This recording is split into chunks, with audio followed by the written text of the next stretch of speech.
土耳其移民总局发表声明，否定有关维吾尔人驱逐出境并遣返至中国的报道。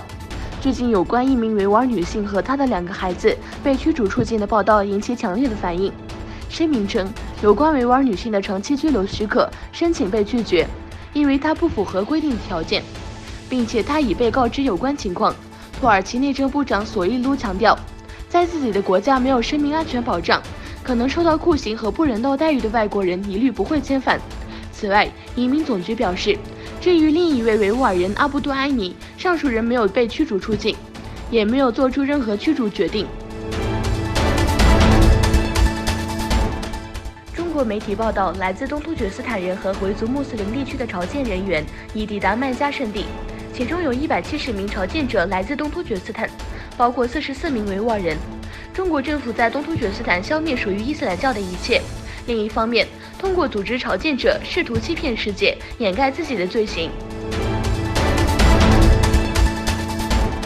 在经历星期六元朗激烈抗争后，数以万计的港人周日下午再次在香港的闹市区举行大规模示威游行。警方在西环北京驻香港的机构中联办附近清场过程中再次发射催泪弹，驱散抗议者。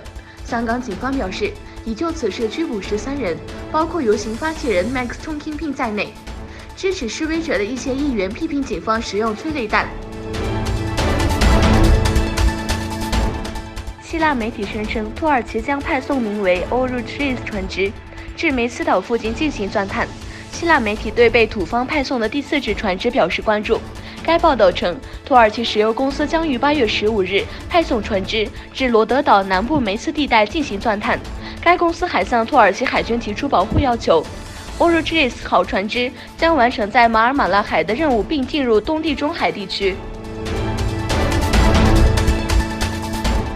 英国海军战舰登肯号已抵达霍尔木兹海峡。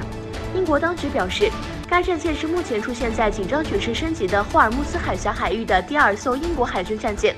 当下，该战舰已与英国海军护卫舰蒙特罗斯号一道护送过往霍尔木兹海峡的英国船只。本月早些时候，英国海军陆战队在直布罗陀海峡扣押了违反欧盟制裁禁令的伊朗格雷斯1号油轮。